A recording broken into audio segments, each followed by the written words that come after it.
அந்த மாதிரி இவர் பார்க்கல. இவர் இந்த மாதிரி சொல்கிறாரு, எனக்கு டைரக்ஷனில் ஆசை இருக்குது, நான் போய் சென்னைக்கு போனேன்னா கண்டிப்பாக நிறையா விஷயங்கள் கற்றுக்கிட்டு நான் அந்த ஃபீல்டுக்குள்ளே போயிடுவேன். அந்த ஃபீல்டுக்குள்ளே மட்டும் போயிட்டா லைஃப் அதுக்கப்புறம் செட்டில் ஆகிடும், என்னோடய ஆசையும் நிறைவேறிடும் அப்படின்னு சொல்லிட்டு பிடிவாதமாக இவர் சென்னைக்கு வராரு. இங்கே அவர் ஃப்ரெண்டு விஷ்ணுவோட தான் அவர் ஸ்டே பண்ணுறாரு. அங்கே எந்த ஒரு வசதியுமே இவருக்கு கிடையாது.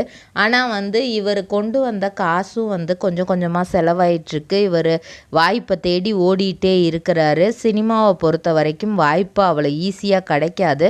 அதே மாதிரி தான் இவருக்கும் வாய்ப்பு அவ்வளோ ஈஸியாக கிடைக்கல. கிட்டத்தட்ட அவர் ஒரு நாளைக்கு 50 ரூபா அப்படிங்கிற மாதிரி தான் அவரோட பாக்குமட்டை தயாரிக்கும் மிஷின் கிடைக்கும். அதற்கான மெட்டீரியல்ஸையும் வருடம் முழுதும் நாங்களே சப்ளை செய்து வருகிறோம். நீங்கள் செய்யும் தட்டுகளை நாங்களே எடுத்துக்கொள்கிறோம். அதற்கான லோன் வசதியும் செய்து தருகிறோம்.